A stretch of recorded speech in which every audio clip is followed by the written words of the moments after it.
Bonjour à toutes et à tous, aujourd'hui avec un certain retard, on se retrouve pour la critique d'Avatar La Voix de l'eau réalisée par James Cameron. Finissons-en.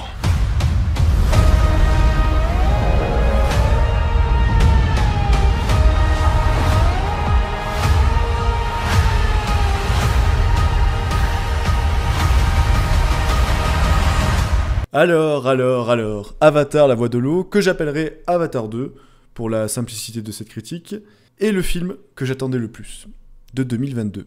Réalisé en plus par un homme dont j'adore le travail sur toutes ses œuvres. Mais, Avatar 2, je n'ai pas aimé. Pire que cela, c'est pour moi le plus mauvais des films de James Cameron.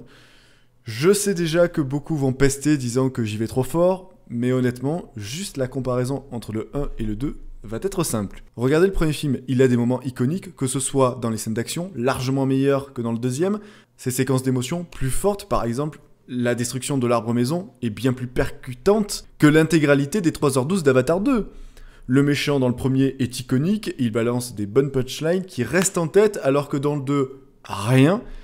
On a juste un comeback qui sort un peu de nulle part et qui n'a qu'une seule ambition, la vengeance. Sérieux quoi? Un blockbuster à 400 millions de dollars n'apporte que cela, et en plus l'antagoniste ne devient qu'une menace pour notre personnage principal que dans le dernier acte.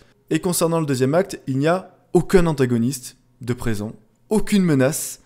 Le film s'étire pour nous faire comprendre qu'on doit juste aimer regarder des images National Geographic. Ça me fait rager car je trouve la première heure quasi parfaite d'Avatar 2.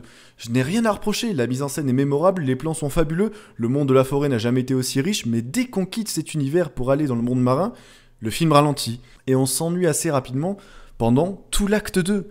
Le gros défaut de ce deuxième film est clairement son scénario, entre le retour du méchant qui sort de nulle part, le phénomène d'éclipse qui n'apporte rien à l'intrigue et qui en plus n'a jamais été mentionné dans le premier, ou encore les raisons de notre héros à quitter le monde de la forêt sont totalement bêtes et inutiles. Même la mise en scène est moins bonne que dans le précédent, les personnages sont moins mémorables, exemple, je vous mets au défi de me citer tous les noms des enfants de Sully et Neytiri, et dernière hérésie, le HFR variable. La plus grosse connerie qui permettra à tout le monde de connaître la définition du mot laguer.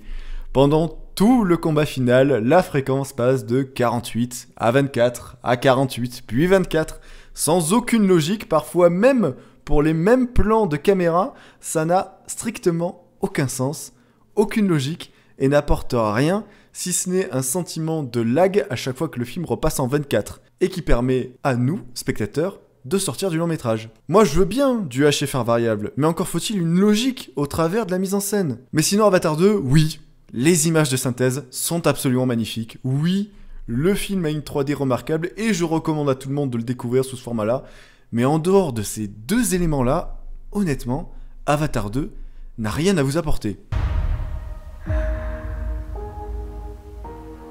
Mais pour conclure, quand même, non, Avatar 2 n'est pas meilleur que le premier. Oui, le gros défaut du film est son scénario, qui n'a rien à spoiler et pas grand chose à raconter quand on fait le bilan des 3h12. Cameron est tombé dans la masturbation écologique au détriment de ses personnages et son univers. Vous l'aurez peut-être compris, Avatar 2, c'est pas terrible, et pour toutes ces raisons, je lui attribue la note de 6 sur 10.